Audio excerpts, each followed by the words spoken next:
All I'm offering is the truth, nothing more. The Occult Anatomy of Man, Part 1, The Human Body and Symbolism. In Scripture, we are told that God made man in his own image. It is so stated not only in the Christian Bible, but also in the holy writings of nearly all enlightened people. The Jewish patriarchs taught that the human body was the microcosm, or little cosmos, made in the image of the macrocosm, or the great cosmos. This analogy between the finite and the infinite is said to be one of the keys by the aid of which the secrets of Holy Writ are unlocked. There is no doubt that the Old Testament is a physiological and anatomical textbook to those capable of reading it from a scientific viewpoint.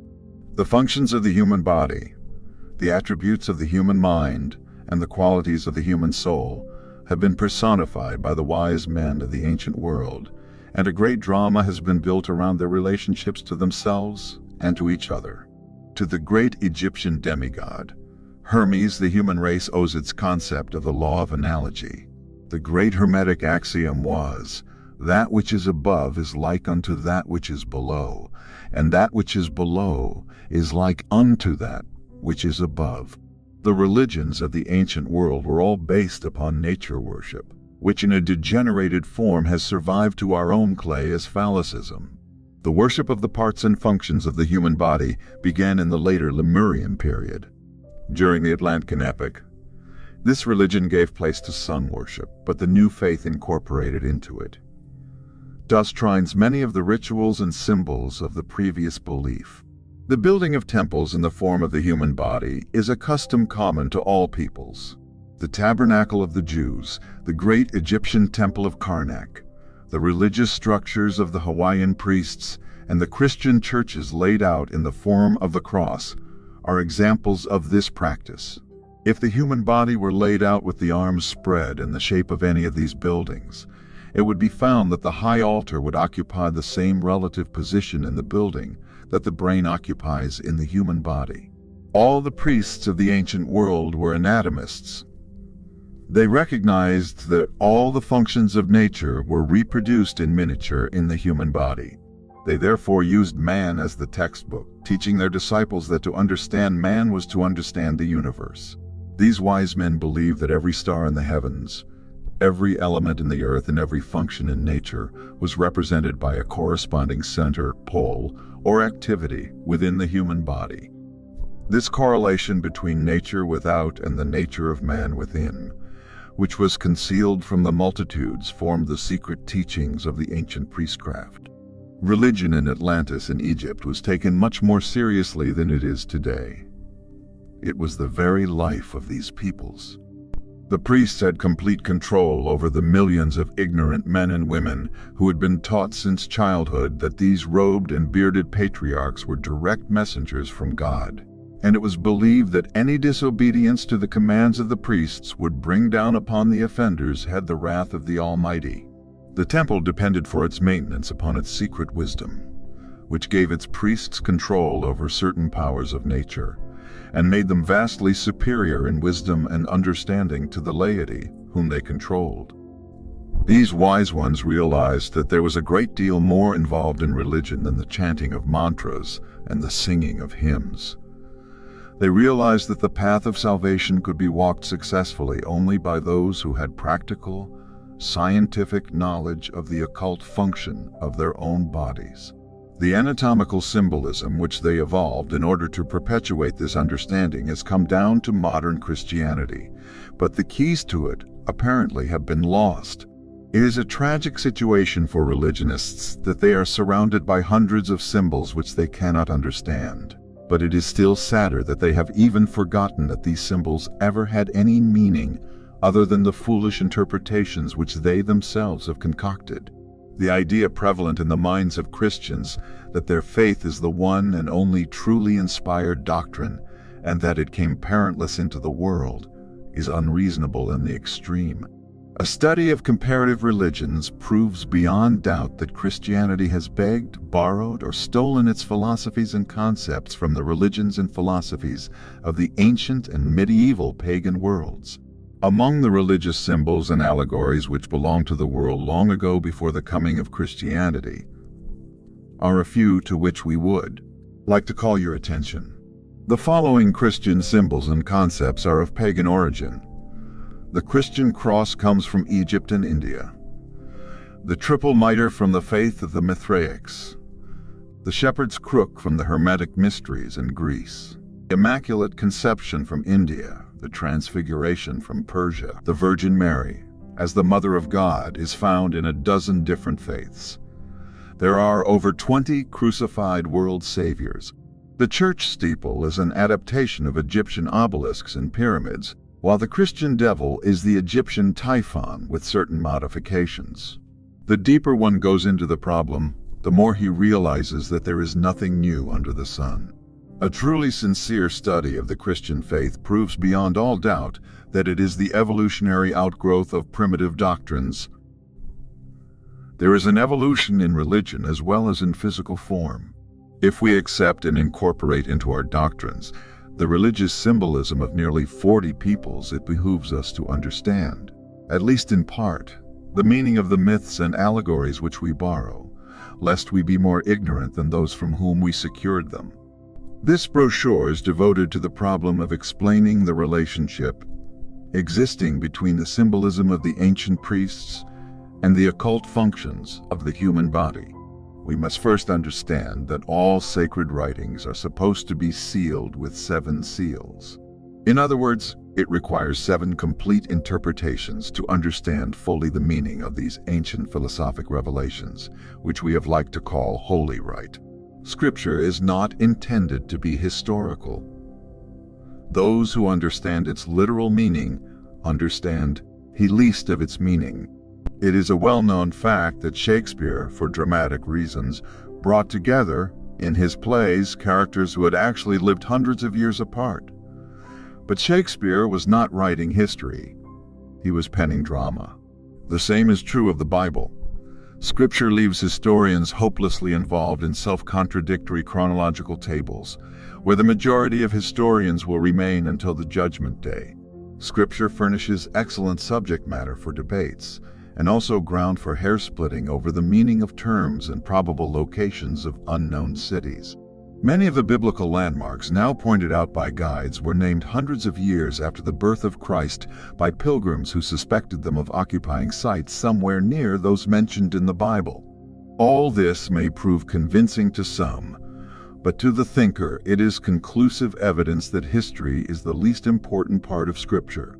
When the Empress Helena, mother of Constantine the Great, visited Jerusalem in 326 A.D., she discovered that not only all traces of Christianity had already been lost, but that a temple dedicated to the goddess Venus stood on the hill now accepted as Mount Calvary. Less than 400 years after the death of Christ, there was apparently no one in the Holy Land who had ever heard of him. This does not necessarily imply that he never lived, but it certainly does indicate that the halo of miracles and supernatural atmosphere with which modern Christianity envelops him are largely mythological.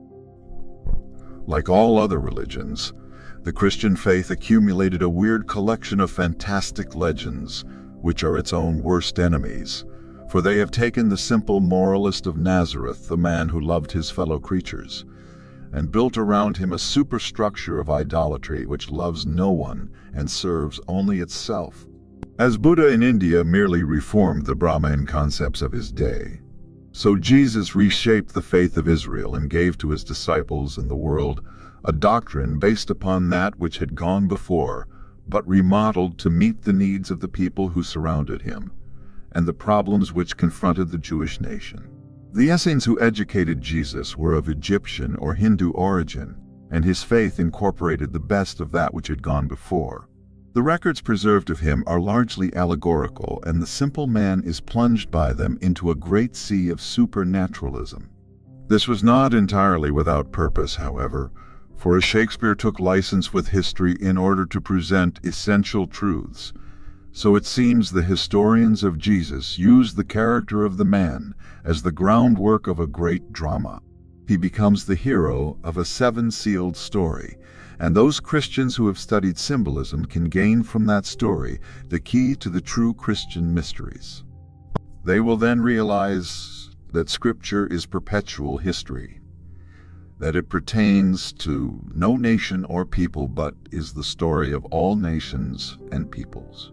It is a wonderful thing, for example, to study the life of Christ in the light of astronomy, for he becomes the sun, and his disciples the 12 signs of the zodiac. Among the constellations we find the scenes of his ministry, and in the procession of the equinoxes, the story of his birth, growth, maturity, and death for men. Again, the tortured chemicals in the retort further reveal to us the life of the Master, for with the key to chemistry, the Scriptures become another book. In this particular work, however, we can only concern ourselves with the relationship of these allegories to the human body. We discover that the life of Christ, as found in the Gospels, has been conventionalized until it agrees perfectly with the lives of dozens of world saviors, for all of them are also astronomical and physiological myths. All of these myths come to us out of the most remote antiquity, where the primitive races used the human body as the symbolic unit, and the gods and demons were personified out of the organs and functions of the body. Among certain Kabbalistic writers, the Holy Land is mapped out on the human body, and the various cities are shown as centers of consciousness in man. There's a wonderful study here for those who will investigate deeply and sincerely the ancient mysteries. We cannot hope to cover all the ground, but if you can gain from this booklet a key to the situation, we hope you will pursue the line of thought until you have made it all, inclusive and opened at least one seal of the Book of Divine Revelation. The Occult Anatomy of Man, Part 2. The Three Worlds. According to the mystery schools, the human body is divided into 3 major parts, and in analogy with this, the universe without is said to be composed of 3 worlds: heaven, earth, and hell. Heaven is the superior world, and for some unknown reason is supposed to be above, although Ingersoll proved conclusively that owing to the rotation of the earth, up and down are always changing places. Nearly all religions teach that God dwells in the heavens. Their members are taught to believe that God is above them, so they raise their hands in prayer and lift their eyes to the heavens when they implore or petition him. Among some nations, he is supposed to dwell on the tops of mountains, which are the highest places of the world. Wherever he is and whatever he is, his place of domicile is above, overshadowing the world below. Between heaven above and hell beneath is the earth, which the Scandinavians call Midgard, or the Middle Garden. It is suspended in space and forms the dwelling place of men and other living creatures. It is connected to the heavens by a rainbow bridge down which the gods descend. Its volcanic craters and fissures are said to connect it with hell, the land of darkness and oblivion. Here, twixt heaven and earth dominion wielding, as Goethe said, exists nature.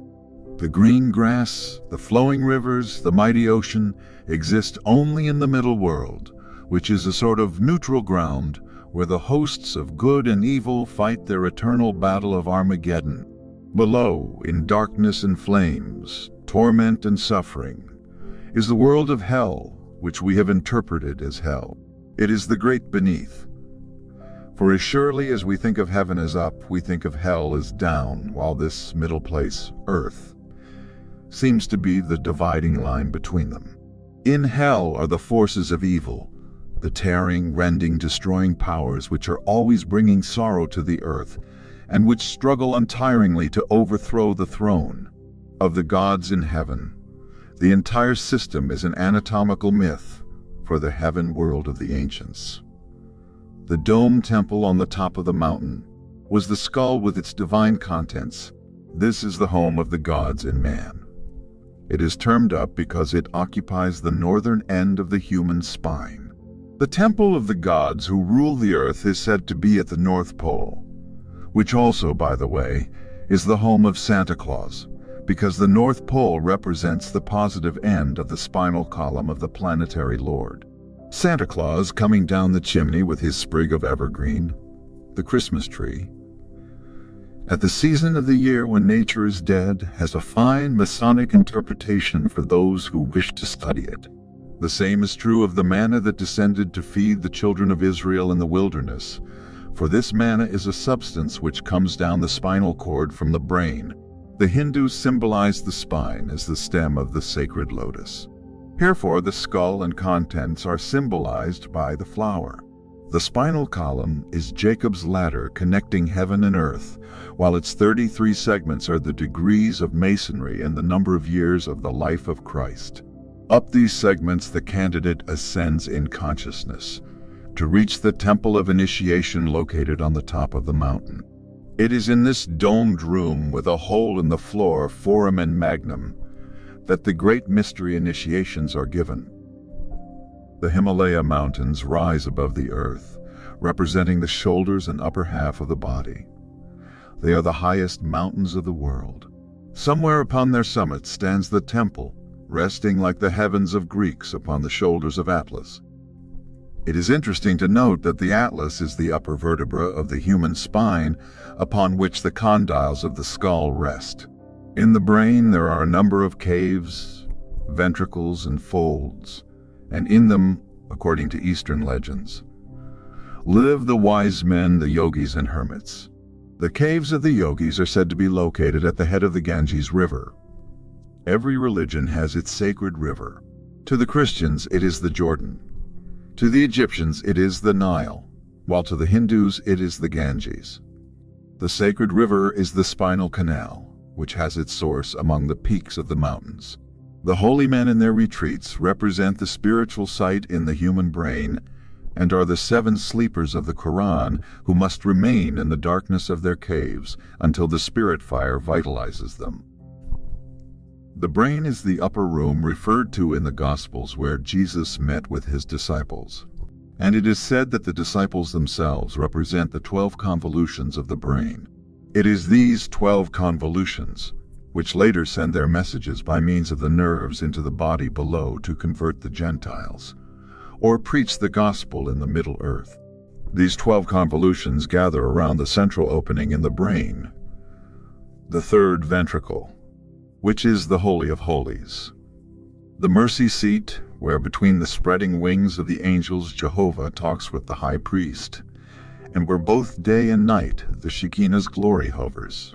From this point also the spirit finally ascends from Golgotha, the place in the skull. It is a clairvoyant fact that the spirit not only leaves but also enters the body through the crown of the head, probably giving rise to the story of Santa Claus and his chimney. The Trinity in man lives in the 3 great chambers of the human body, from which they radiate their power throughout the 3 worlds. These centers are the brain, the heart, and the reproductive system. These are the 3 main chambers of the pyramid, and also the rooms in which are given the entered apprentice, fellowcraft, and master mason's degrees of Blue Lodge masonry. In these 3 chambers dwell the Father, the Son, and the Holy Ghost, who are symbolized by the 3-lettered word The transmutation, regeneration, and unfoldment of these 3 great centers result in the sounding of the lost word, which is the great secret of the Masonic order. From the spinal nerves come impulses and life forces which make this possible. Therefore, the Mason is told to consider carefully his substitute word, which means the marrow of the bone, in the cerebellum, or posterior brain, which has charge of the motive system of the human body, and is the only brain developed in the animal. Is to be found a little tree-like growth which has long been symbolized by a sprig of acacia, and as such is referred to in the Masonic allegory. The 2 lobes of the cerebrum were called by the ancients Cain and Abel, and have much to do with the legend of the curse of Cain, which is literally the curse of unbalance. For the murder of the spirit of equilibrium, Cain is sent forth a wanderer upon the face of the earth. I have in my possession a very remarkable skull which originally rested on the shoulders of a homicide. It is of high organic quality, but bears the curse of Cain. This individual had a grudge which he nursed very carefully. Nursed grudges sometimes become very dangerous things. This person swore that when he met a certain man, he would cut his heart out and throw it in his face. A number of years passed, his hatred grew, And at last, meeting his enemy, he attacked him and fulfilled his threat. He was hanged for the crime, but the skull bearing the testimony to the brain reveals a very interesting fact. The right half of the brain is under the control of Mercury, the planet of intelligence. And as a result of the crossing of the brain nerves at the base of the skull, it rules the left side of the body. The left half of the brain, under the control of Mars, the spirit of anger and impulse, rules the right side of the body, and likewise the strong right arm. As a result of his hatred and the rulership of Mars, which grew out of that hatred, the left rear side of the brain is fully twice the size of the right side. The individual allowed Mars to control his nature. The impetuosity of Mars ruled him, and he paid with his life for the mark of Cain. Science knows there is a very narrow line between genius and insanity. For any dominating vice or virtue, man must pay with unbalance. Unbalance always distorts the viewpoint, and distorted viewpoints are unfailingly productive of misery. In the skull is the switchboard which controls the activities of the body. Every function of man below the neck is controlled by a center of consciousness in the brain. Proof of this is the fact that injury to certain centers of the brain results in paralysis of various parts of the body. Medical science now knows that the spinal cord is an elongation of the brain, and some authorities even claim the cord to be capable of intelligence throughout its entire length. This cord is the flaming sword which is supposed to have stood at the gates of the Garden of Eden. The Garden of Eden is in the skull, within which is a tree bearing 12 manner of fruit. The brain is filled with vaulted chambers and passageways which have their correspondence in the spans and arches of the temples, while the third ventricle is undoubtedly the king's chamber of the Great Pyramid. The spinal cord is the serpent of the ancients. In Central and South America, the savior god is called Quetzalcoatl. His name means a feathered serpent, and this has always been his symbol. This is the brazen serpent raised by Moses in the wilderness. The 9 rattles on the tail of the serpent are called the number of man, and they represent the sacral and coccygeal bones within whose centers the secret of human. Every organ of the physical body is reproduced in the brain, where it can be traced by the law of analogy. There are 2 embryonic human forms, one male and the other female, twisted together in the brain. These are the yin and the yang of China, the black and white dragons biting each other. One of these figures has as its organ of expression the pineal gland and the other the pituitary body. These 2 ductless glands are well worth consideration, for they are very important factors in the unfolding of human consciousness. It is known that these glands are larger and more active in higher grades of mentality than in those of lower quality, and in certain congenital idiots, they are very small. These 2 little glands are called the head and the tail of the dragon of wisdom. They are the copper and zinc poles of an electric circuit which has the entire body as a battery. The pituitary body, which rests in the sella turcica of the sphenoid bone directly behind and just a little below the bridge of the nose and connected to the third ventricle by a tiny tube called infundibulum, is the feminine pole, or negative center, which has charge of the expressions of physical energy. Its activity also regulates to a large degree the size and weight of the body. It is also a thermometer revealing disorder in any other of the chain of ductless glands. Endocrinology, the study of the ductless glands and their secretions, is still in its experimental stage, but someday it will be revealed as the most important of all medical sciences. The pituitary body is known under the following symbols by the ancient world: the alchemical retort, the mouth of the dragon, the Virgin Mary, the Holy Grail, the lunar crescent, the laver of purification, one of the cherubim of the arch, the Isis of Egypt, the Radha of India, and the fish's mouth. It may well be called the hope of glory of the physical man. At the opposite end of the third ventricle and a little higher is the pineal gland, which looks not unlike a pine cone, from which it secured its name. Sir Ernest Alfred Wallace Budge, keeper of the Egyptian antiquities in the British Museum, mentions in one of his works the Egyptian custom of tying pine cones on the tops of their heads. He states that in the papyrus rolls these cones are fastened to the tops of the heads of the dead when taken into the presence of Osiris, lord of the underworld. Undoubtedly, this symbol referred to the pineal gland. It was also the custom of certain African tribes to fasten pieces of fat to the tops of their heads and allow them to melt in the sun and run down over them, as part of their religious observances. It is interesting that the American Indian should wear his feather, which was originally symbolical of spiritual perception, in the same place where the Christian monk shaves his head. The Hindus teach that the pineal gland is the third eye, called the eye of Dangma. It is called by the Buddhists the all-seeing eye, and is spoken of in Christianity as the eye single. We are told that ages ago, the pineal gland was an organ of sense orientation by which man cognized the spiritual world, but that with the coming of the material senses and the two objective eyes, it ceased to be used, and during the time of the Lemurian race retreated to its present position in the brain. It is said that children, recapitulating their previous periods of evolution, have a limited use of the third eye up to their 7th year, at which time the skull bones grow together. This accounts for the semi-clairvoyant condition of children, who are far more sensitive than adults along psychic lines. The pineal gland is supposed to secrete an oil which is called resin, the life of the pine tree. This word is said to be involved in the origin of the Rosicrucians, who were working with the secretions of the pineal gland and seeking to open the eye single. For it is said in Scripture, "The light of the body is the eye. If therefore thine eye be single, thy whole body shall be filled with light."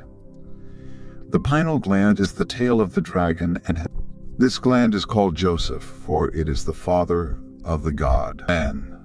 The finger, like protuberance, is called the staff of God, sometimes the holy spear. Its shape is like the evaporating vessel of the alchemists.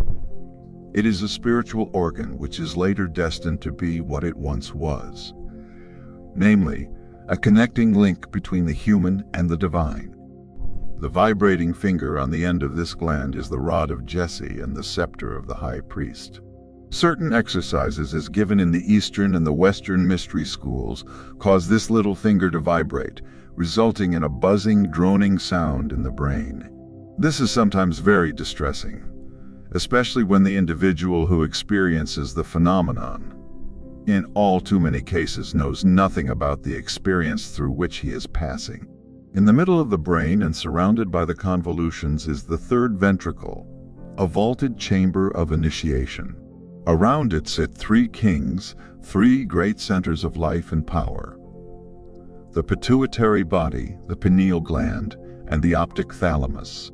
In this chamber also is a small, gritty seed, which is undoubtedly connected with the king's coffer in the Great Pyramid. The third ventricle is supposed to be the seat of the soul, and the aura radiating from the heads of saints and sages is said to represent the golden glow pouring from this third ventricle. Between the eyes and just above the root of the nose is a spreading in the frontal bone of the skull, which is called the frontal sinus. The slight bulge caused by the spreading of this bone is known to phrenology as the seat of individuality. It is here that the jewels are placed on the foreheads of the Buddhas, and it is also from this point that the serpent rose from the crown of the ancient Egyptians. Several of the mystery schools teach that this is the seat of Jehovah in the human body. While his function is through the generative system, his center of consciousness as a part of the spirit of man is supposed to be located in a sea of blue ether called the Veil of Isis, in the center of the frontal sinus. When clairvoyantly studying the body of man, that little point always shows up as a black dot and cannot be analyzed. The Palatine Hill of the ancients, upon which were built the temples of Jupiter and Juno, also has its place in the human body. The palate bone is a sort of hill-shaped structure, and right above it are the orbital cavities containing the two eyes, which are the Jupiter and Juno of the ancient world. The cross, of course, represents the human body. The upper limb of it is the head of man rising above the horizontal line of his outstretched arms. As already stated, the great churches and cathedrals of the world have been built in the form of a cross and contain where the head should be, the altar upon which are burning lighted candles. These candles are symbolic of spiritual sense centers in the brain, while the custom of placing a rose window over the altar suggests the soft place in the top of the skull. The skull, the upper room, is the sanctum sanctorum of the Masonic temple, and to it only the pure can aspire. The winged bone, which medical science knows as the sphenoid, is the Egyptian scarab carrying in its claws the pituitary body, and also bearing aloft the gleaming spark of immortality located in the frontal sinus. We are told in ancient mythologies that the gods came down from heaven and walked with men, instructing them in the arts and sciences. In a similar way, the godlike powers in man descend from the heaven world of his brain to carry on the work of constructing and reconstructing natural substances. We are told that in the ultimate of evolution, man's body will slowly be dissolved back again into the brain, which was its origin, until nothing remains but 7 globular centers radiating 7 perfect sense perceptions, which are the spirits before the throne and the saviors which he is bringing into the world to redeem it through the 7 periods of his growth. Man is an inverted plant, gaining his nourishment from the sun as the plant does from the earth. As the life of the plant ascends its stem to nourish its leaves and branches, so the life of man, rooted in the brain, descends to produce the same result. This life descending is symbolized as the world's saviors who come down into the world to die for men. Later, these lives are returned again to the brain, where they glorify man before all the worlds of creation. So much for the story of the brain. Now let us consider the next of man's marvelous parts, namely the spinal column. The occult anatomy of man. Part 3, the spinal column. Connecting the two worlds, heaven above and the sphere of darkness below, is the spinal column, a chain of 33 segments protecting within them the spinal cord. This ladder of bones plays a very important part in the religious symbolism of the ancients. It is often referred to as a winding road or stairway. Sometimes it is called the serpent. At other times, the wand or scepter. The Hindus teach that there are 3 distinct canals or tubes in the spinal system. They call them Ida, Pingala, and Sushumna. These tubes connect the lower generative centers of the body with the brain. The Greeks symbolized them by the caduceus or winged staff of Hermes. This consisted of a long rod, the central Sushumna, which ended in a knob or ball, the pons of the medulla oblongata. On each side of this knob are wings arched over, used to represent the 2 lobes of the cerebrum. Up this staff and twisted around it wind 2 serpents, one black and the other white. These represent the Ida and Pingala. The ancient Hindus have a legend concerning the goddess Kundalini, in which it is said that she descended by means of a ladder or cord from heaven to a little island floating in the great sea. Connecting this with embryology, it is evident that the ladder or cord represents the umbilical cord, while the little island is the solar plexus. When the ladder is cut away from heaven, the goddess flees in terror to a cave, sacral plexus, where she hides far from the sight of men. Like Amaterasu, the Japanese goddess of the shining lace, she must be lured from her cave. For while she is there and refuses to come forth, the world is in darkness. Kundalini is a Sanskrit word meaning a serpentine or twisting gas or force. This force, so the Eastern sages claim, can be drawn up through the central spinal canal, the Sushumna. For example, we are told that the early Jews called the sacral plexus and the sacrococcygeal ganglion the cities of Sodom and Gomorrah, there is a small plexus in the region of the kidneys called the sagittal plexus, which the ancients knew as the city of Tarsus, where St. Paul fought with the beasts.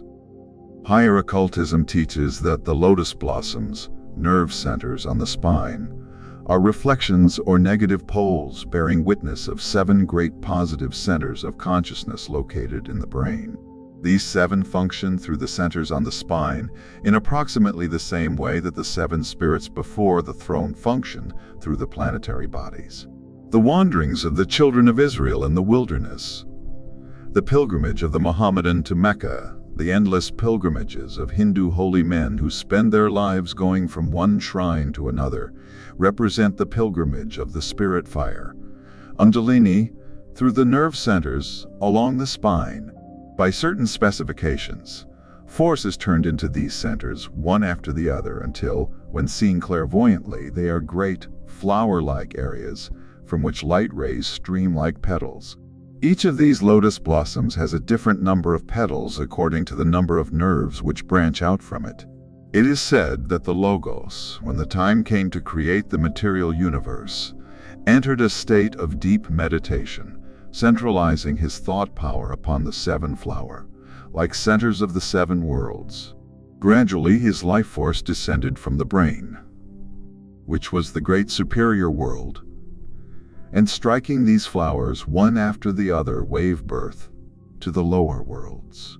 When at last his spirit fire struck the lowest center, the physical world was created, and his fire was at the base of the spine. When the world returns to him again, and he once more becomes supreme in consciousness, it will be because he withdraws the life from these 7 centers, beginning with the lowest, and returns it again to the brain. Each of these lotus blossoms has a different number of petals. Thus the path of evolution for all living things is to raise this fire, whose descent made their manifestation in these lower worlds possible, and whose raising brings them into harmony once more with the superior worlds.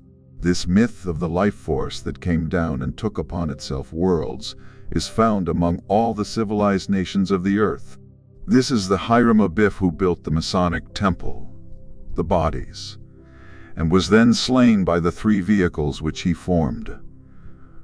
This is likewise the Christ slain for the sins of the world. Because of the fact that this spinal fire is a twisting serpentine force, the snake has been used in all parts of the world to represent the world saviors. The urachus worn by the Egyptian priests upon their foreheads was symbolic of Kundalini, the sacred cobra who, when she was raised in the wilderness, saved all who gazed upon her. Moshes and the brazen serpent. As the brain is the center of the divine world, so the solar plexus is the center of the human world, for, representing semi-consciousness, it links the unconsciousness below with the consciousness above. Man is not only capable of thinking with his brain, he is capable of a certain phase of thought through the nerve centers of the solar plexus. It will probably be wise at this point to describe the difference between a medium and a clairvoyant.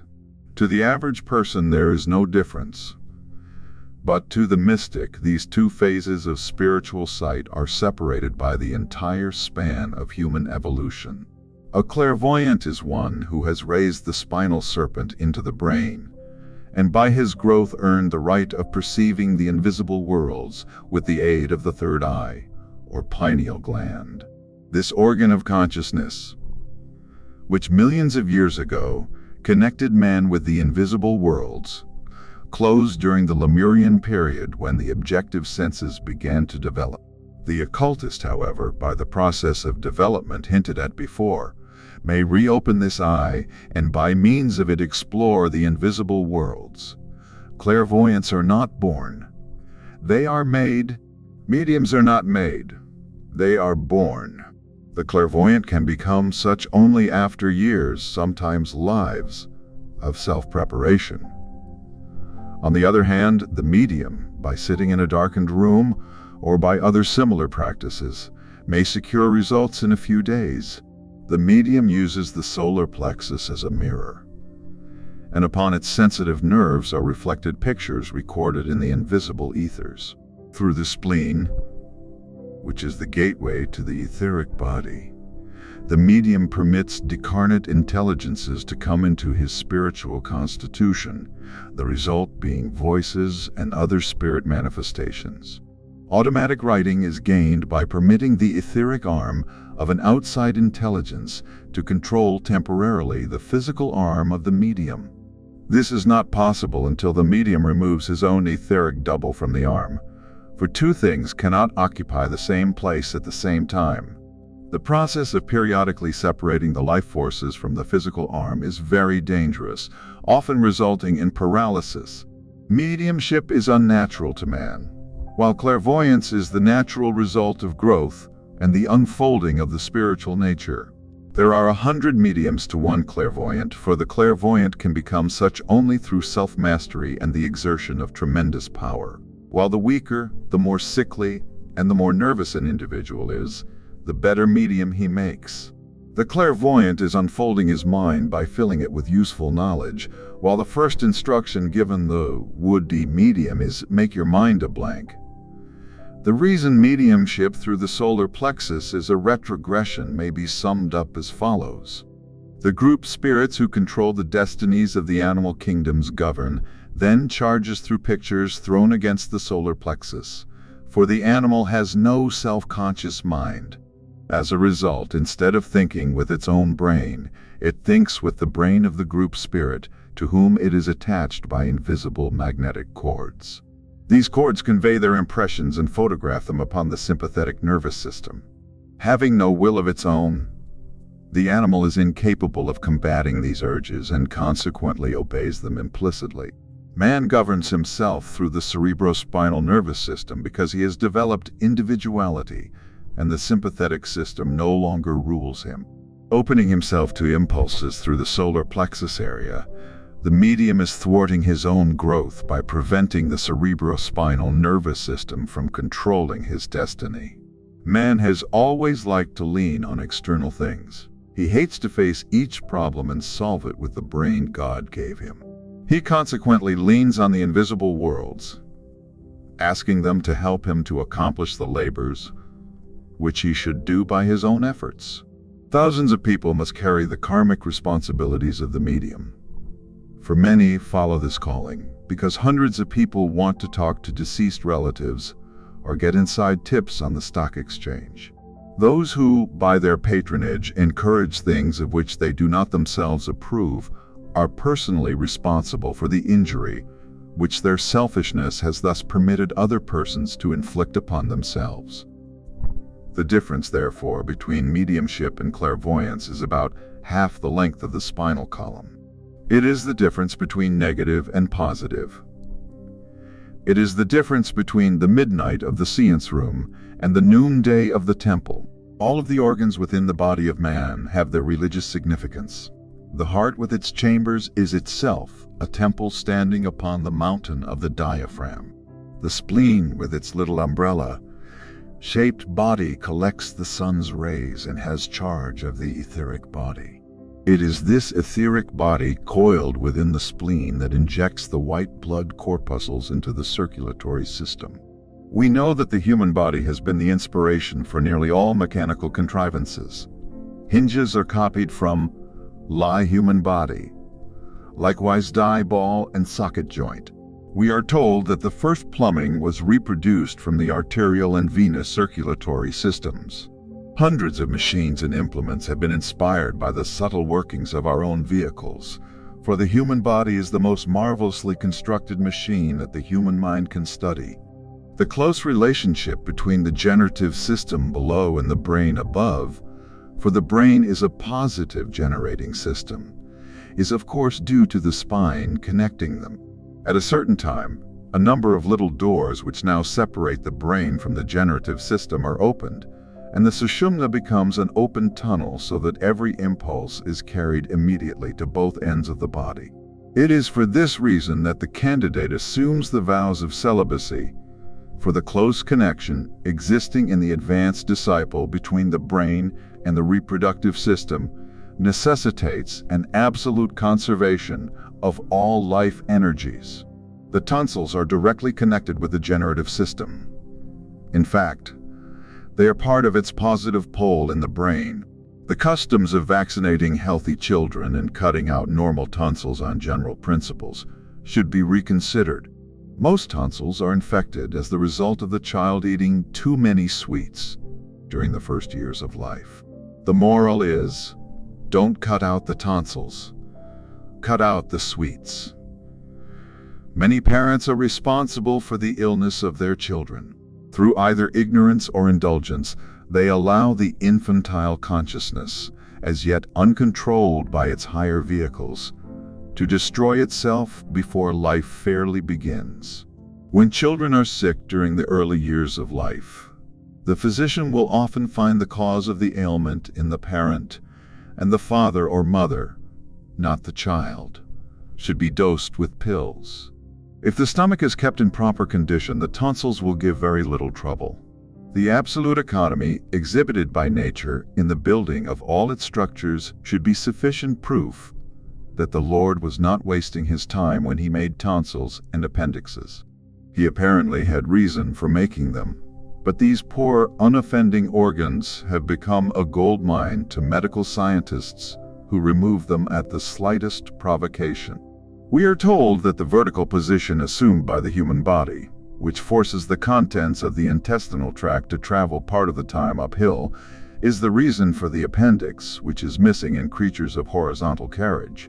Every organ not only has its visible purpose, but also an invisible spiritual purpose, and the individual is to be admired who manages to go through life preserving intact as many as possible of his original anatomical parts and members. While on the subject of the debt of science to the human body, we might add that the decimal system is the result of primitive man's counting on his fingers, whereby 10 became the unit of enumeration. The ancient cubit also was the distance between the elbow and the end of the second finger, or approximately 18 inches. So it goes back through the study of things until we find that nearly everything with which man has surrounded himself is an adaptation from the body with which God surrounded his spirit. Man is gradually gaining control not only over the organs of his body, but also over their functions. Science states that certain organs function automatically or mechanically, but occultism realizes that there is nothing mechanical about the functions of the human body. Let us take as an example a workman throwing a piece of iron among the wheels and levers of a smoothly working machine. There is a grinding crash and the machine stops. If, on the other hand, you figuratively throw a monkey wrench into the human body, it will immediately begin the process of throwing it back at you. It will surround the foreign element with a coating and try to absorb it. If this is impossible, it will try to eject it through some channel appointed for that purpose. If this means fails, it will in many cases accustom itself to the presence of the obstacle and keep right on working anyway. This shows unmistakably that the organic parts of man possess some inherent form of intelligence. Therefore, they are not machines, for no mechanical device is capable of intelligence.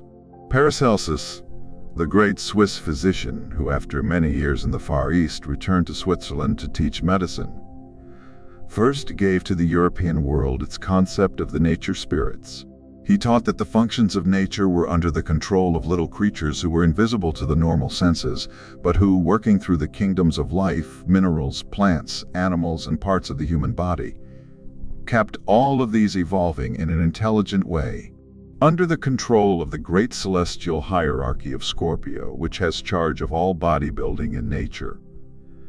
These elements are the invisible intelligences governing the human body and its functions. As the result of man's ever-evolving consciousness, he is acquiring more complete control over the functions of his various organs. There are two kinds of muscles, voluntary and involuntary. The difference being that the voluntary muscles, which are controlled by the conscious mind of the individual, have fibers running two ways and crossing each other, while those which are involuntary are without cross fibers. The heart used to be considered an involuntary muscle, but it is now beginning to show cross. fibers, thus foreshadowing the day when man will consciously and intelligently regulate the beating of his own heart. The same will be true with respect to all other organs that survive the periodic changes taking place in the constitution of man. The Eastern holy man can successfully live without his heart beating. He can stop it or start it at will. By lifting the tongue so that it closes the air passages into the lungs, he can remain in suspended animation for months. Many Eastern chelas, disciples, do this while being given spiritual initiations out of the physical body. There are cases on record where these holy men have been buried in the ground. Weeks later, when the body was dug up, it was found to be dried like leather. Water was poured onto if and after a certain lapse of time, the man who had not taken a breath in weeks got up and walked off. This is the result of extraordinary control which the mind is capable of gaining over the functions of the body. Occultism teaches that there is an entire universe within the human body, that it has its worlds, its planes, and its gods and goddesses. Millions of minute cells are its inhabitants. These tiny creatures are grouped together into kingdoms, nations, and races, and become one thing composed of many parts. The supreme ruler and God of this great world is the consciousness in man, which says, "I am." This consciousness picks up its universe and moves to another town. Every time it walks up and down the street, it takes 100 million solar systems with it. But because they are so infinitesimal, man cannot realize that they are actually worlds. In like manner, we are individual cells in the body of an infinite creation which is hurling itself through infinity at unknown speed. Suns, moons, and stars are merely bones in a great skeleton composed of all the substances of the universe. Our own little lives are merely part of that infinite life throbbing and coursing through the arteries and veins of space. But all this is so vast as to be beyond the comprehension of this little I am in us. Therefore, we may say that both extremes are equally incomprehensible. We live in a middle world between infinite greatness on the one hand and infinite smallness on the other. As we grow, our world grows also, resulting in a corresponding increase in the scope of our understanding of all these wonders. The Occult Anatomy of Man. Part 4. The Infernal Worlds. At the base of the spine is located the throne of the Lord of Form, commonly called Jehovah and Shiva. The linga is his symbol. He rides the great bull of earthiness. His daughter is death and destruction, yet he is not a thing of evil. He builds the bodies which give us the power to function in the lower worlds.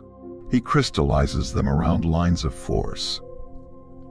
Geometry is the skeleton, and all the bodies which he builds are geometric problems, geometric angles crystallized into rocks and stones. Gradually, the crystallization which brings bodies into the world causes them to become too dense and unyielding to respond to the subtle impressions from the spiritual consciousness. Slowly, they turn to stone, and death is the result of the same cause that brought the body into the world. The early races of the earth worshipped the procreative attributes of life. The physical body became the sepulchre, tire tomb, the place of burial in which spirit lay awaiting the day of liberation, when as a virgin spark it should arise again from the broken urn of clay. Therefore, in all the religions of the world, we have the lower world as a black pit into which Yama, the lord of the underworld, hurls the souls of the damned to suffer in a hell of their own creation. For it is true that each race makes from its own nature the demons which torment it. Here, Typhon, the Egyptian god of destruction, with the body of a hog and the head of a crocodile, awaits with yawning jaws to devour those who have failed to make proper use of life's opportunities. Among most peoples, the demon is symbolized as part animal, part human.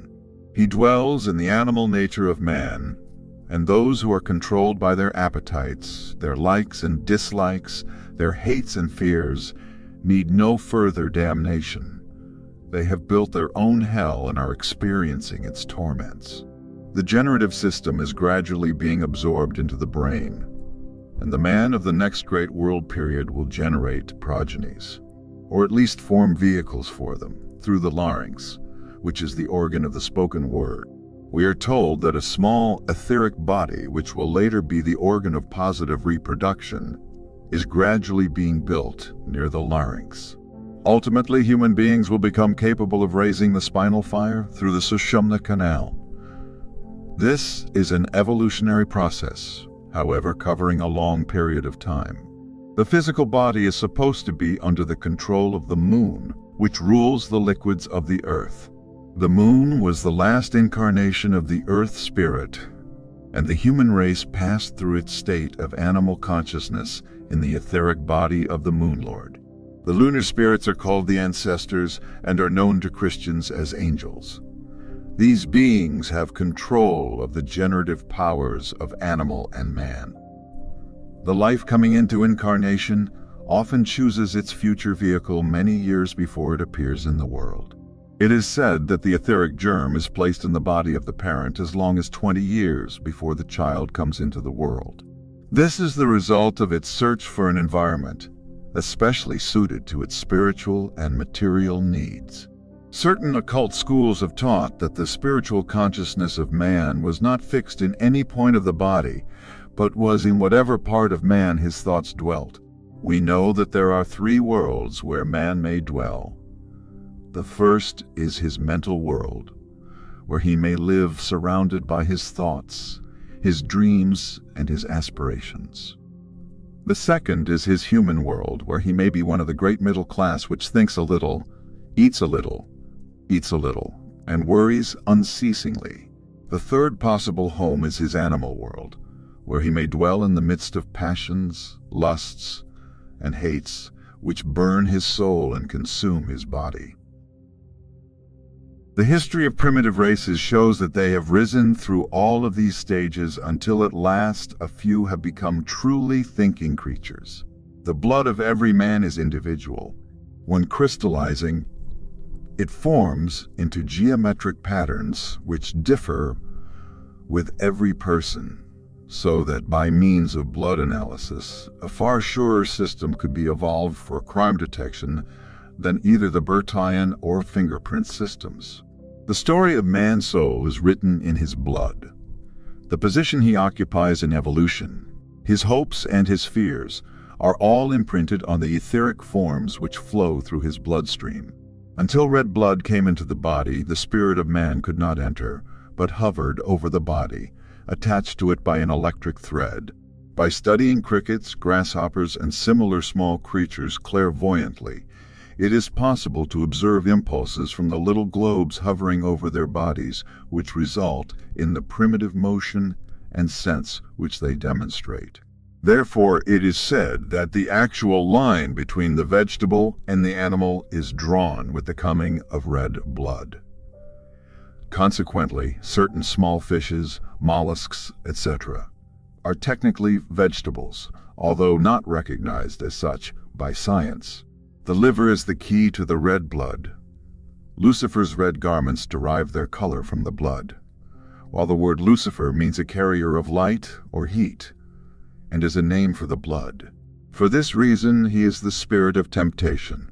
In the Christian mysteries, the piercing of the liver of Christ by the spear of the centurion is especially mystical, while Prometheus, the friend of man, hanging upon the peak of Mount Caucasus with a vulture gnawing at his liver, is the same myth expressed in the symbolism of ancient Greece. It is further interesting to note the relation between the words live and liver. For to have a liver is to live. Along the same line, we may note that the word live spelled backwards becomes evil, and the word lived becomes devil. This peculiar relationship is found not only in English, but to a slightly less noticeable degree in several languages. When we take up this, however, we become involved in the study of Kabbalism, which is the analysis of the symbolic meaning of words. Red is the color of blood and the key of the liver, and its effects upon animals is very noticeable. It irritates, excites, and in some cases actually causes animals to go mad. Therefore, it is often used in making the capes worn during bullfights. These the fighters flaunt in the bull's face, and trouble usually follows. The use of red lights is not uncommon in black magic. Evil magicians use them to materialize specters, while medical science has already discovered that red light is a strong irritant when applied to the human body. During anger and hate, the astral aura of man becomes streaked with red flames very closely resembling thunderbolts. Very often the base of the spine glows with a murky red light symbolic of hate, passion, or anger. This red glow, burning eternally at the base of the spine, has given rise to the story of hellfire and damnation. But the preacher has failed to remind the laity that they carry their own hell around with them wherever they go. The red power is said to be broken from the white light of the sun through the body of Samael, the spirit of Mars. This is the cause of the red glow in the heavens. Mars is the god of war, wrangling, hate, and dissension. Following the lead of this patron saint, they conquered the world and then fell upon the swords with which they had murdered others. While red is the color of the body, yellow is regarded as the color of the soul. For this reason, the Buddhas and world saviors are usually symbolized as being surrounded with a golden nimbus or halo. This light is the yellow robe, also the light-bearing witness to the darkness, of which St. John wrote. This light, flooding through the third ventricle, represents the Shekinah of the Jews, which hovers over the mercy seat as a pact between God and man. Yellow is a vitalizer, a life giver. Therefore, the golden-haired sun and its personification, the Christ, are both givers of life. Devitalization may be successfully treated by exposing the spleen to sunlight. Blue, the highest of the three primary colors, is the color given to the Father. It is a relaxing, restful color, especially valuable in the treatment of insanity and obsession. It is difficult for black magicians to function successfully in a blue light. Its affinity to the mind is very evident, and it gathers as an electric sea in the pineal gland as an extract from all the spiritual qualities of human nature. The blue heart to every flame was said to symbolize the invisible Father behind the glowing sun. In the words of Christ, "He that hath seen me hath seen the Father. I am in the Father, and the Father in me." The use of colors and symbolism is very interesting. The green dragon, whom the heroes of mythology usually slay, represents the earth. The white armor is a purified physical body. The black magician is darkness and uncertainty. All colors have symbolic value, and great lessons can be learned from the study of the application of these values to occultism. While discussing the subject of occult anatomy and physiology, we must stop for a moment to give credit to the alchemists and Rosicrucians who, during the Middle Ages, concealed the study of occult anatomy by dressing up the organs of the human body in the form of retorts and alchemical vessels.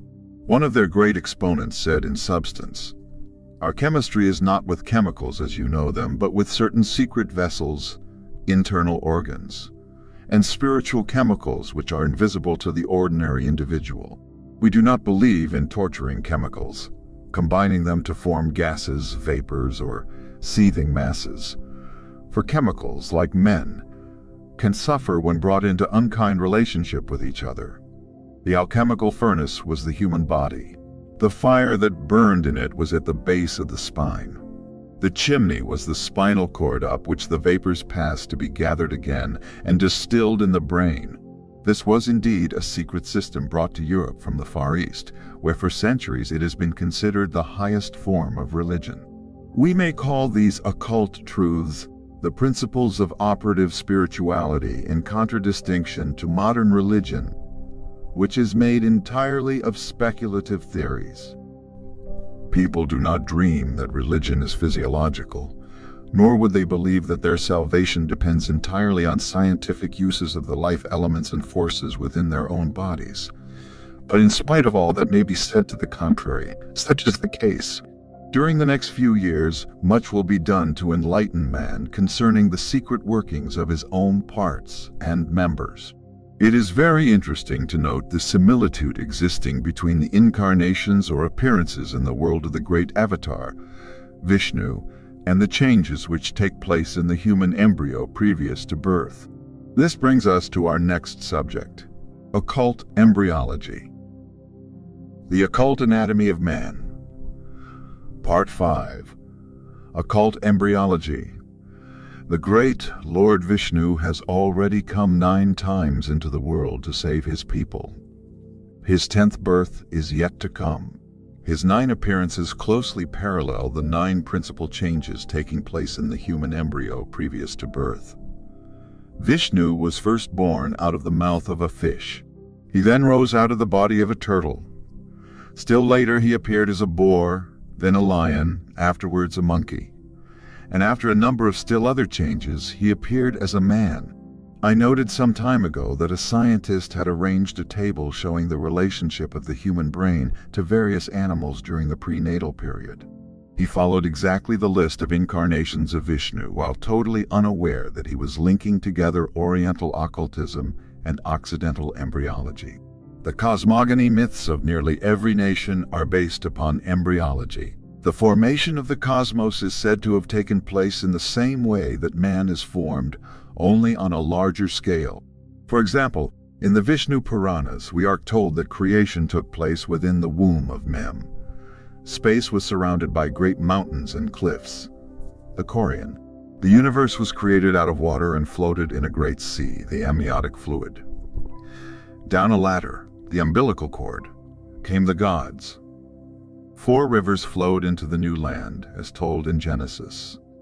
These are the blood vessels of the umbilical cord. So the story goes, and a marvelous correlation exists.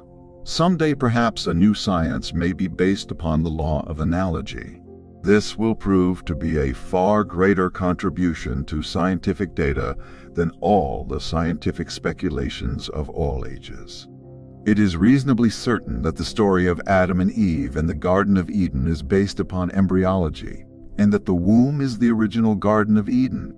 In symbolism, it is represented by a dot in a circle. This dot is the primitive germ, and so on as far as you wish to carry the analogy. The egg of Brahma is the story of the cosmic embryo, and embryology is the basic study of creation. In embryology, we also have a very interesting recapitulation of the passage of the human race through the various species of nature. Here we find at certain periods the Hyperborean creatures. At another time we see the primitive Lemurian man, later the Atlantean, and finally the Aryan. We most certainly recommend to all occult students that they make a very careful study of this subject. Science knows that all life upon this planet came out of the water. The human embryo is enveloped in water through all the primitive stages of its growth, and in it we find the story of the evolution of all things. Sex did not appear upon the planet until the 3rd race. It does not appear in the embryo until the 3rd month. The recapitulation of the human embryo through the lower kingdoms of nature is one of the strongest proofs of evolution, inasmuch as it proves conclusively that man could not have been made originally in his adult condition. Consequently, he passed through a cosmic embryology. In fact, he is still in the embryo and will not actually be born into the human race until he is truly human, which will not be for many thousands of years. He is just in the state of becoming man. The 9 months of the prenatal epoch have been employed in symbolism for ages. 9 is called the number of man because of the 9 months that the body is in a state of preparation. The perfect number is supposed to be 12, so at the present time man is born 3 months before he is finished. The gradual unfoldment of the human race will result in more being accomplished during the prenatal epoch, until finally birth will be the ultimate, and all experience and growth will take place in the embryonic state. Man is not born all at once. We may say that he is born by degrees. The consciousness works outside of the body, laboring with the plastic substances up to the time of the quickening, when it takes hold of the vehicle from within and begins to mold a certain amount of individuality out of the materials which surround it. At the time of birth, the physical body is born, and a process of crystallization sets in which never ceases for a moment until death. Man begins to die the moment he is born, and the span of life is the length of time which this requires. At the 7th year, the vital body comes into action, and the greatest periods of growth commence. It is then that parents begin to experience difficulties. It is the time of letting clothes down and out. Children shoot up like weeds, for they are literally recapitulating their plant existences, whereas before that time they were recapitulating their mineral state. At about the 7th year, the child begins to manufacture vital essences within his own body. Up to that time, he lives upon life forces secreted in the ductless glands of the throat before birth. In other words, he maintains himself upon life which he has stored away from the parent. At about 7, he starts work for himself. He is on the go every minute, and if youth could only bottle up its energy and preserve it for old age, what a wonderful world we would live in. Between 12 and 14, in the temperate zones, the liver starts activity. The emotional body is born. It is during these adolescent years that youth faces its greatest problem. Emotionalism runs riot. The consciousness is recapitulating its animal existences. It may truly be said that these are the days of puppy love.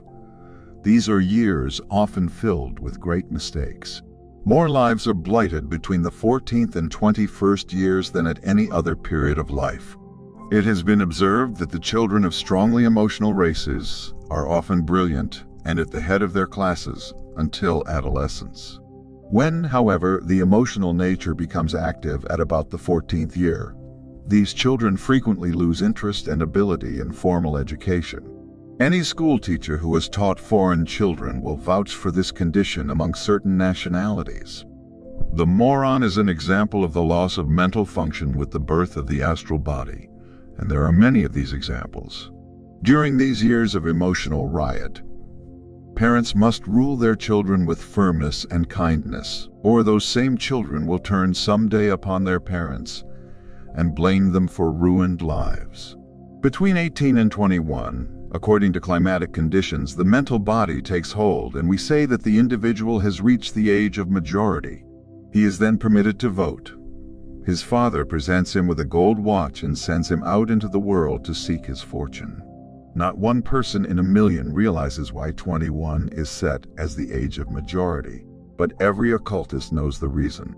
The spiritual consciousness, the true I Am, does not take hold of its new body until the 21st year. Up to that time, it is ruled entirely by the lower sense centers. Life thus progresses in cycles of 7 years.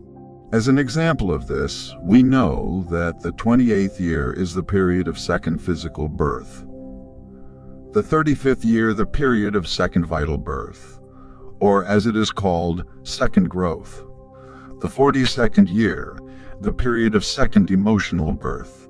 During these years, people otherwise perfectly normal very often grow sentimental. The 49th year marks the dawn of a new period of mental activity, and the following 7 years are the golden years of thought. They are the periods of philosophic reason, the crowning years of life. And so on, cycle after cycle. If the individual waits long enough, he may pass through his second, third, and fourth childhoods. Few people realize that they are composed of mineral, plant, and animal elements. The bones are literally minerals. Hair is a plant nourished by waves of vital ether pouring out through the skin, while within every individual are thousands of little wiggling, creeping, crawling things that make each of us a zoo all by ourselves. The ancient Scandinavians, realizing this, wrote many legends about the little creatures that live in man. A famous statue of Father Nile shows him covered over with tiny human figures representing the attributes and functions of man.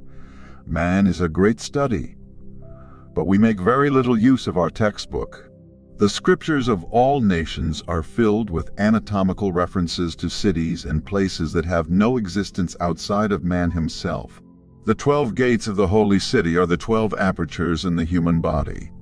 Like the 12 masters of wisdom and the 12 great schools of philosophy, These apertures are divided into two divisions of 7 and 5. There are 7 visible openings and 5 concealed openings in the human body. One of the Greek philosophers told his disciples to remember distinctly that there were 6 openings leading into the human brain, but only 1 leading out of the human head, and that 1 led from the stomach. Therefore they were to listen twice, once with each ear, look twice, once with each eye, sense twice, once with each nostril, but to speak only once, and that what they spoke would come from the stomach and the brain. The Hebrews used the human head as a favorite symbol to express the divine attributes, calling it the great face. The 2 eyes were correlated to the Father, for they were organs of consciousness.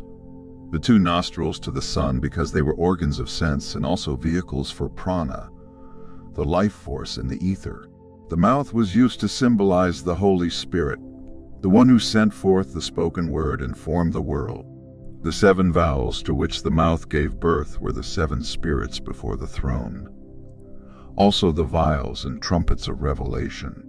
They went forth as the army of Tyre voice to create in the 7 worlds, and all nature resulted from their creative power. Few realize the magnificent symbolism concealed within the human head, and how it has been used in scriptural writings. The Occult Anatomy of Man. Part Vi.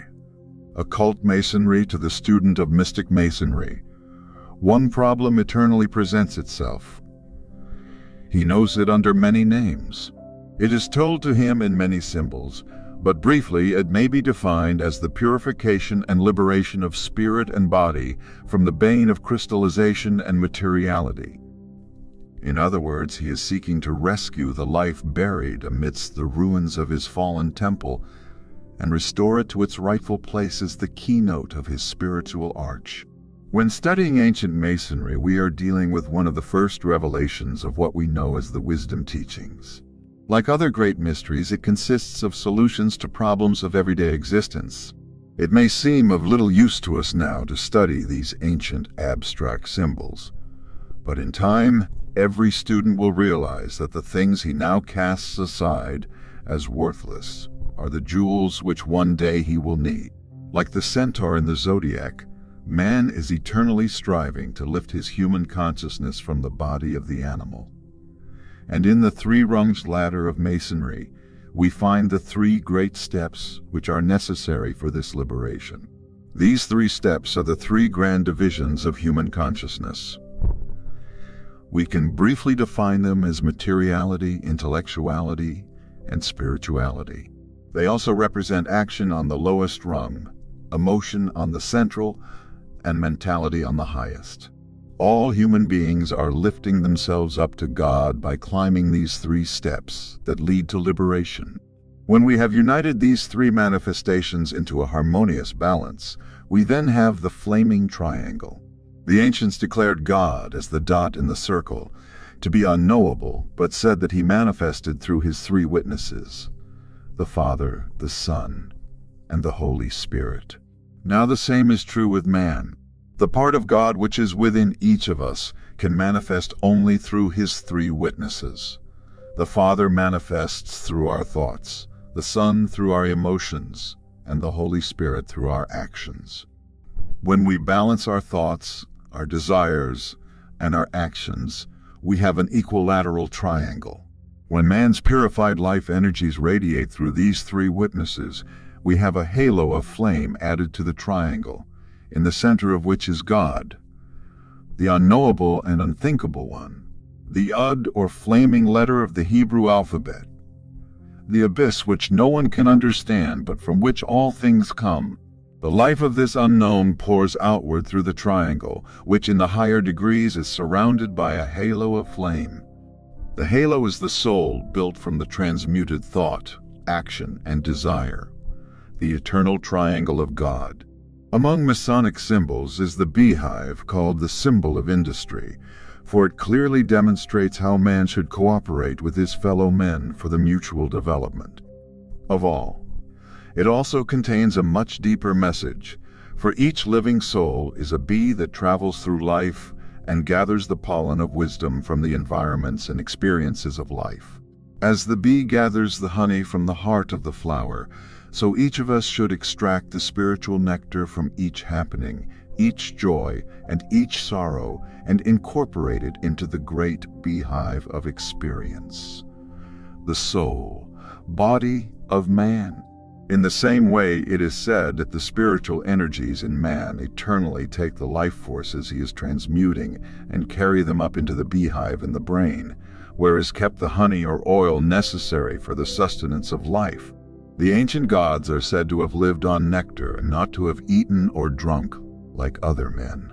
It is quite true that honey gained or extracted from coping with the problems of everyday life is the food of the higher man. While we eat at the well-laden board, it would be well for us to consider whether or not the spiritual man is also nourished and developed by the things which we have transmuted in our own lives.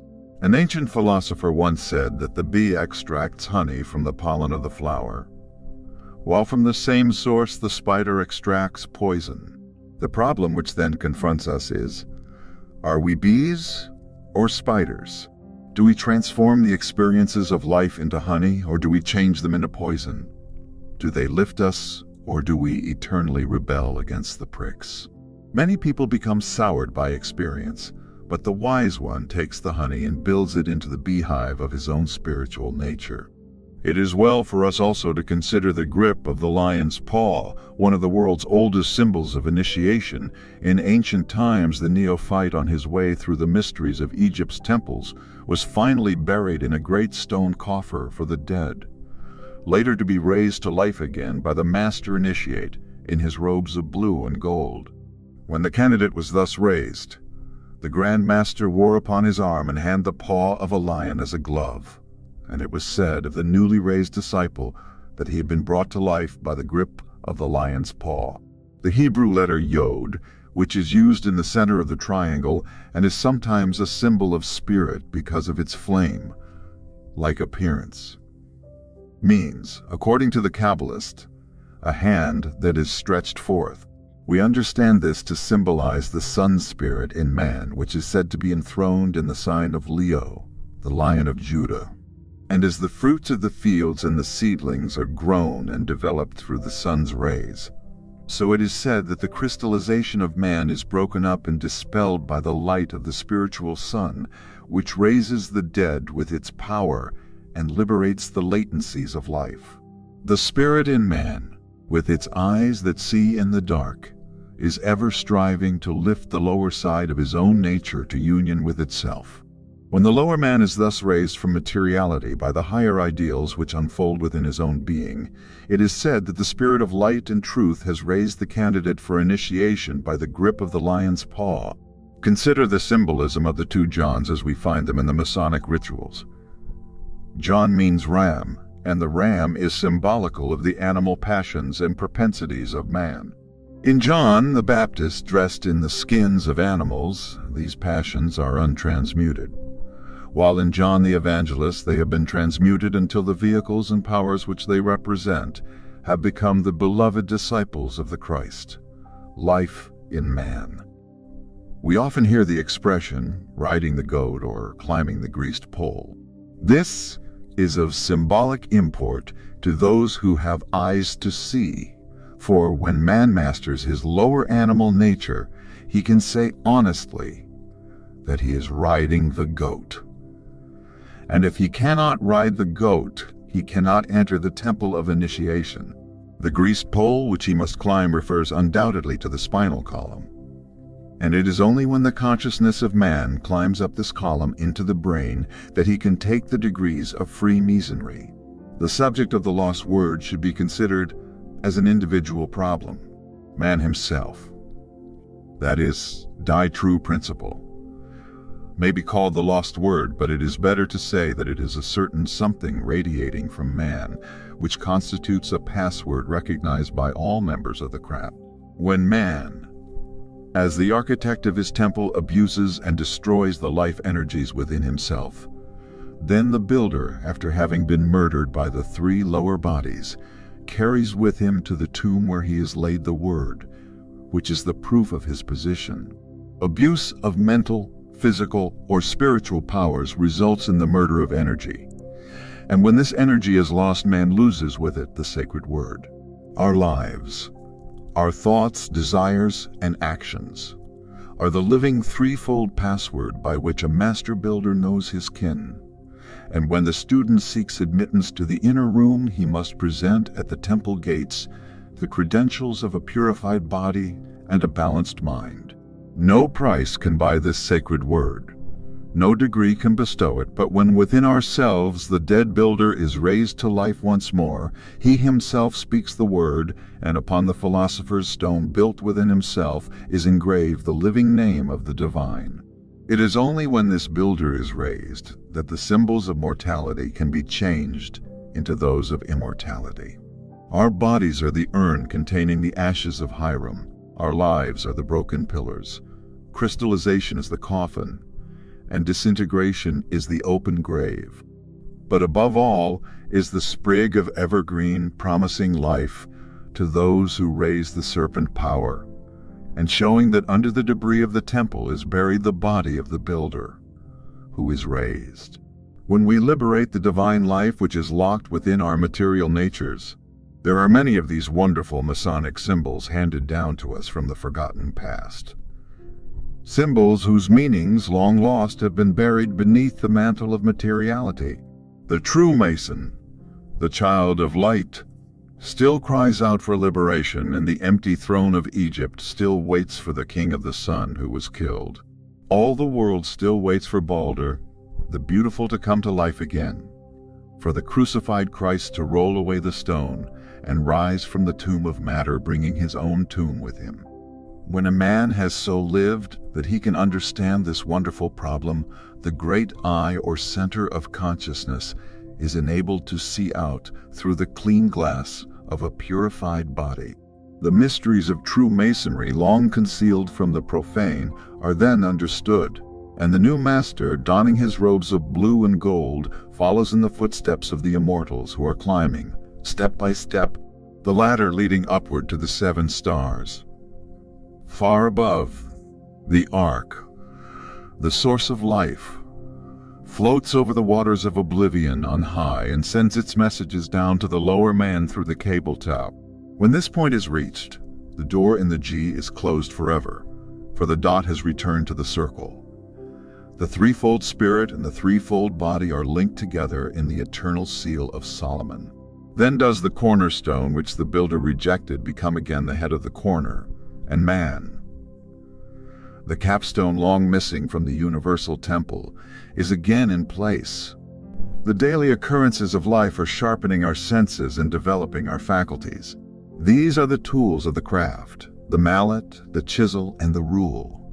And with these self-developed tools, we are slowly truing the rough ashlar or cube into a finished block for the universal temple. It is only then that we become initiates of the flame, for only then does light take the place of darkness. As we wander through the vaulted chambers of our own being, we learn the meaning of the vaulted chambers of the temple, and as the initiatory ritual unfolds before our eyes, we should recognize in it the recapitulation of our own being, the unfoldment of our own consciousness, and the story of our own lives. With this thought in mind, we are able to understand not only why the Atlanteans of old worshipped the rising sun, but also how the modern Mason symbolizes this sun as Hiram the Highborn, who, when he rises to the top of the temple, places a golden stone upon it and raises to life all things in